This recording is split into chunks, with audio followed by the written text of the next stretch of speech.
Annie Burden adalah satu-satunya manusia yang selamat dari dampak radiasi, oleh karena ia tinggal jauh di lembah yang diapit dua pegunungan tinggi yang melindunginya dari radiasi zat radioaktif.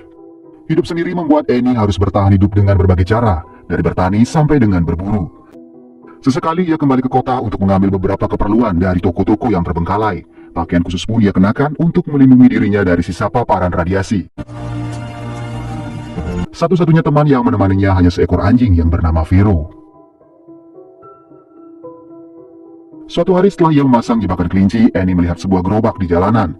Karena penasaran, ia pun mendekatinya yang ternyata gerobak itu kosong.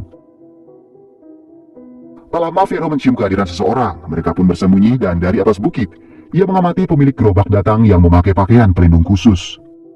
Dari jarak puluhan meter, Annie memperhatikan orang tersebut seperti mendeteksi kandungan radiasi dengan alat yang dibawanya. Dan tak seberapa lama, ia menarik gerobaknya kembali hingga beberapa puluh meter.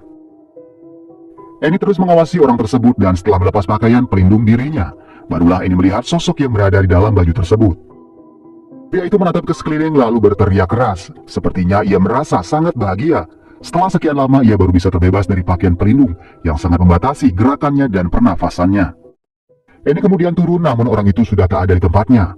Vero lalu mengendus dan membawa Annie ke tempat di mana pria itu berada. Melihat pria itu sedang mandi di anak sungai, Annie berusaha memperingatkannya kalau anak sungai tersebut sudah terpapar radiasi karena airnya berasal dari desa yang lain. Tentu saja pria itu sangat kaget. Ia tak menyangka ada orang lain di tempat itu. Setelah Annie menjelaskan, pria itu pun beranjak dan langsung merasakan reaksi aneh di tubuhnya. Ia kemudian kembali ke gerobak dan lalu meminta Annie menyuntikkan obat radiasi yang ia miliki. Pria itu juga memperkenalkan dirinya bernama John. Merasa John semakin lemah, Annie pun membawanya ke rumah, membersihkan tubuhnya lalu memberinya tempat beristirahat di salah satu kamarnya. Setelah beberapa hari, Annie merawat John dengan penuh kasih sayang. Ia sangat berharap John dapat sembuh seperti sedia kala.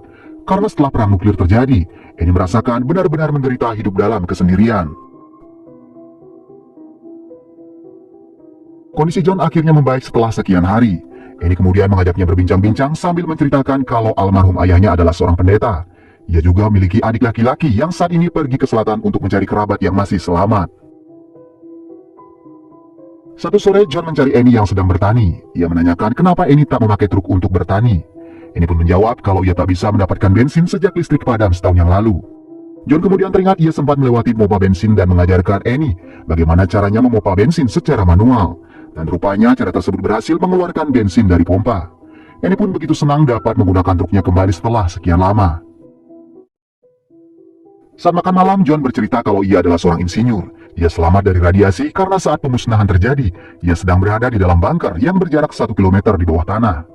Ia mengatakan kalau hanya ia yang bertahan, dan ialah yang mendesain baju pelindung diri dan gerobaknya, yang kemudian ia gunakan keluar dari bunker.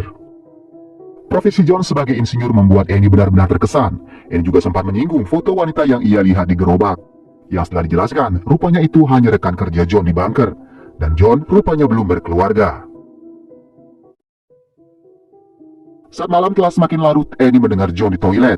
Ia kembali ke kamar dan membiarkan pintu kamarnya setengah terbuka. Tak lama John pun keluar dan melihat kedua kaki Annie dari luar kamar. Akan tetapi, John rupanya tak mengerti isyarat yang diberikan Annie dan memilih kembali ke kamarnya. Hari berikutnya, Annie mengajak John ke danau. Di sana Annie bercerita kalau tak lama lagi musim dingin akan datang dan membuat danau membeku. Mereka pun tak akan bisa menikmati ikan segar selama musim dingin. Annie kemudian menyinggung generatornya yang sudah rusak. Ia akan sangat senang jika John berkenan membetulkannya.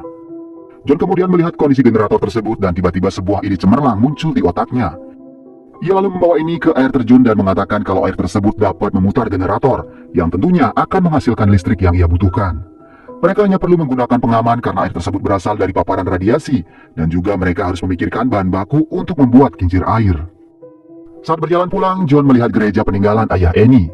John mengatakan ia mungkin dapat menggunakan kayu-kayu dari gereja untuk membuat kincir air. Tentu saja Annie tak setuju dan meminta John menggunakan kayu dari hutan atau mengambil dari bangunan yang lain, karena itu adalah gereja peninggalan ayahnya dan juga tempatnya memohon keselamatan. Akan tetapi John terus memaksa dan mengatakan ia tak punya pilihan lain.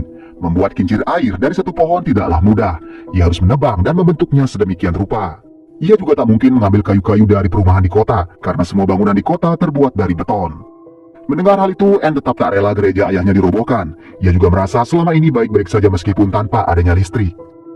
John kemudian berusaha menggambarkan kehidupan jangka panjang mereka jika tersedia listrik. Kehidupan mereka akan jauh lebih mudah dari sekarang. Namun apa yang John semua katakan tak mengubah keputusan Annie. Ia tetap tak rela gereja ayahnya dirusak demi listrik. Hari berikutnya Annie mencari John yang tak terlihat di rumah. Rupanya ia sedang berada di kota dan sedang mabuk parah. Annie kemudian mengajaknya pulang dan berniat melepas sepatunya. Akan tetapi John malah marah-marah dan menyuruh Annie pergi.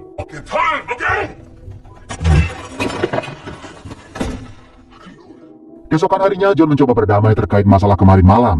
Annie pun rupanya telah melupakan kejadian tersebut dan menganggap John saat itu sedang mabuk parah. Malam itu pun kembali mereka menikmati makan malam bersama dan juga berdansa. Di sanalah Annie mengungkapkan kalau ia sangat mencintai John dan ingin menjalin hubungan yang lebih hangat. Namun sepertinya John belum berpikir sejauh itu. Ia merasa masih banyak hal lain yang harus mereka pikirkan untuk membuat masa depan mereka lebih baik. Hari berikutnya Annie mendatangi John. Ia mengatakan John boleh memakai kayu dari gereja untuk menyelesaikan proyek kincir air, karena ia merasa apa yang John lakukan demi masa depan mereka juga. Namun sepertinya John sudah melupakan hal itu. Ia tak mau merusak gereja yang cuma akan membuat Annie bersedih. Di siang harinya saat Annie pergi berburu, ia melihat tanda-tanda kehadiran orang asing di lembahnya. Vero lalu berlari dan membawa Annie pada seorang pria. Pria itu memperkenalkan dirinya bernama Caleb. Ia tak menyangka akan melihat orang lain di lembah tersebut. Annie lalu membawa Caleb ke rumah, namun kedatangannya malah membuat John merasa terancam. Setelah mengecek paparan radiasi di tubuh Caleb, John mulai menginterogasinya. Caleb mengatakan kalau ia selamat karena bekerja di pertambangan bawah tanah, dan tak ada yang berhasil selamat kecuali dirinya. Ia kemudian meminta waktu sehari untuk beristirahat di rumah Annie, dan besok ia akan melanjutkan perjalanan ke arah selatan. Namun John rupanya merasa kasihan padanya. Ia pun meminta Caleb untuk tinggal lebih lama. Hari berikutnya John mengajak Caleb berbincang, di mana John mendengar semua cerita Caleb setelah ia keluar dari pertambangan. John pun ikut bercerita di mana sebelum sampai ke lembah ini ia sempat bertemu seorang anak laki-laki yang mencuri makanannya di gerobak.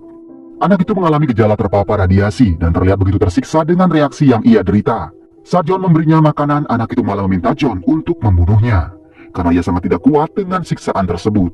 Mendengar cerita tersebut, Annie kembali teringat dengan adik laki-lakinya yang beberapa bulan lalu pergi dari rumah. Setelah perbincangan itu, Annie mengajak Caleb berkeliling. Annie pun memberikan kamar adiknya untuk Caleb beristirahat. Sementara itu, John yang melihat cara Annie memperlakukan Caleb merasa cemburu. Ia merasa Annie terlalu baik untuk orang yang baru ia kenal. John mencoba menasihati Annie, tapi Annie tak peduli karena ia merasa kasihan dan merasa Caleb pemuda yang baik. Dalam perdebatan kecil itu, Annie kembali meminta John menceritakan anak yang ia lihat di selatan. Awalnya, John berniat menutupinya, namun karena Annie terus memaksa, John pun akhirnya mengatakan yang sebenarnya. John pun mulai mengaku kalau anak yang ia temui adalah adik kandung Annie, dan John sangat menyesal telah membunuhnya karena ia tak kuat melihat anak itu begitu tersiksa dengan penyakitnya. Cerita John itu pun benar-benar membuat Annie merasa sangat terpukul. Hari berikutnya John mengajak Caleb berburu kalkun. Di perjalanan John sempat menceritakan rencananya menggunakan air terjun untuk menggerakkan generator, namun karena terkendala bahan baku, ia tak bisa mewujudkannya. John juga menceritakan awalnya ia berencana mengambil kayu-kayu dari gereja milik Annie. Namun melihat Annie yang tak sepenuhnya rela, proyek tersebut pun akhirnya tertunda. Saat makan malam, Caleb mengungkit kembali proyek kincir yang John ceritakan tadi pagi. Hal itu pun membuat John terlihat canggung di depan Annie. Namun di luar dugaan, Annie mendukung proyek itu agar dilanjutkan, meskipun pada kenyataannya ia harus merelakan gereja ayahnya dihancurkan. Setelah memastikan kembali keputusan Annie, John meminta bantuan Caleb membongkar gereja tersebut besok pagi. Keesokan harinya mereka bertiga bersama-sama membongkar gereja, mengumpulkan puing-puing kayu dan semua bahan yang masih bisa digunakan. Di saat itulah terlihat Caleb mulai menaruh perasaan pada Annie. Di saat jam istirahat, Caleb melihat Annie begitu murung. Ia pun mengerti apa yang sebenarnya Annie rasakan, melihat gerejanya seperti itu. Caleb mengatakan ia akan mencari terpal untuk menutupi atap gereja. Caleb kemudian mengajak Annie berjalan-jalan untuk mengobati kesedihannya. Di sanalah mereka berbincang dan Annie menceritakan kalau John sangat terobsesi dengan adanya listrik. Ia sangat heran John tega membongkar gereja miliknya, seakan-akan ia tak memiliki keyakinan. Dari situ Caleb pun sadar meskipun Annie merelakan gerejanya, tapi jauh di dalam lubuk hati, ia akan lebih memilih hidup tanpa listrik. Caleb berusaha menghibur Annie dan ia pun berjanji akan memperbaiki gereja tersebut kembali. Di sanalah Annie mulai merasakan kalau Caleb menaruh perhatian lebih padanya dan tentunya sangat menghargai keyakinan dan pendapatnya. Saat mereka kembali, John menatap mereka penuh rasa cemburu, tapi ia menahan diri agar tak merusak suasana hati Annie. Namun di malam harinya, John tak bisa lagi menahan diri. Ia memanggil Annie dan mengatakan kalau ia telah lama melihat tatapan cinta dalam diri mereka berdua. Ia pun mempersilahkan Annie menjalin kasih dengan Caleb, karena John merasa sebagai orang kulit hitam, ia tak akan pernah pantas untuk Annie. Annie benar-benar kaget mendengar perkataan John. Ia tak mengira John akan mengatakan hal semacam itu. Annie yang kesal pun kemudian meninggalkan John. Hari berikutnya mereka kembali mengerjakan proyek kincir air. Caleb pun rela mempertaruhkan dirinya masuk ke dalam air, meskipun ia tahu air tersebut mengandung radiasi radioaktif. Dan dengan bantuan Caleb juga, proyek tersebut akhirnya berhasil mencapai 80%.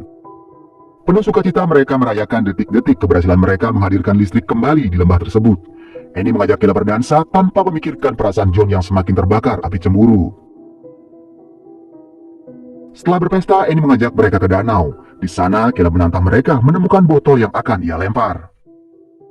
Saat John mendapatkan giliran pertama menemukan botol, Caleb dan Annie tiba-tiba saling menatap.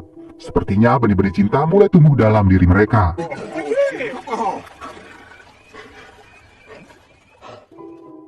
Saat perjalanan pulang, John menghampiri Annie. Ia meminta maaf atas apa yang telah ia katakan kemarin malam. Ia juga mengatakan kalau ia sangat mencintai Annie, dan tentu saja Annie sangat kaget mendengar langsung pengakuan tersebut. Mereka kemudian pulang, namun setelah Annie selesai mandi, ia melihat John sudah tertidur pulas.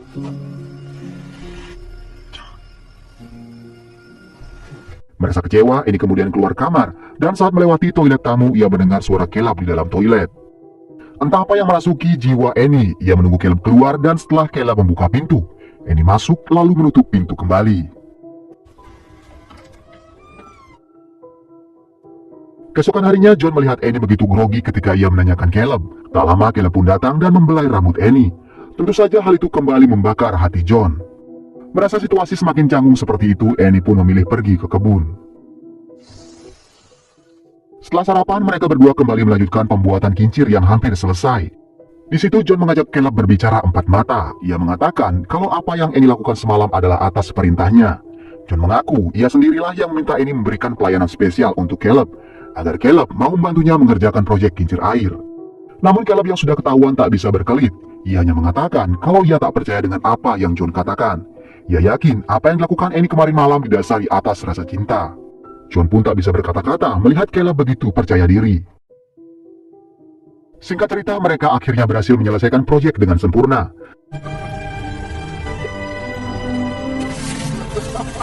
Saat Caleb memanjat naik, tiba-tiba ia terpeleset. Beruntung John dapat menariknya kembali ke atas dengan selamat. Akan tetapi beberapa saat setelahnya, Caleb kembali terpeleset. John berusaha menarik Caleb sekuat tenaga, namun tiba-tiba John menatap mata Caleb dalam-dalam.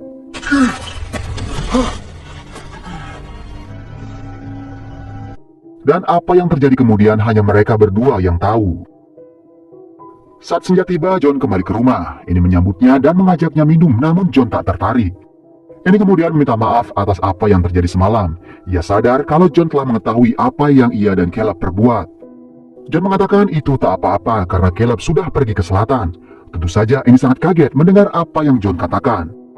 Annie segera berlari keluar mencoba mengejar Caleb. Namun setelah berada di atas bukit, sejauh apapun ia melempar pandangan, ia tak dapat melihat kekasih gelapnya.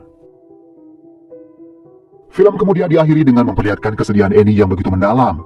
Meskipun kini listrik telah kembali dalam kehidupannya, ia tetap tak merasakan kebahagiaan sedikit pun. Hal yang sama juga dirasakan John.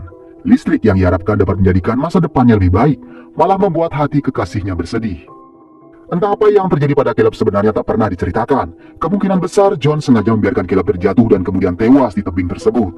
Alasannya tentu saja agar Caleb tak merebut Annie dari tangannya.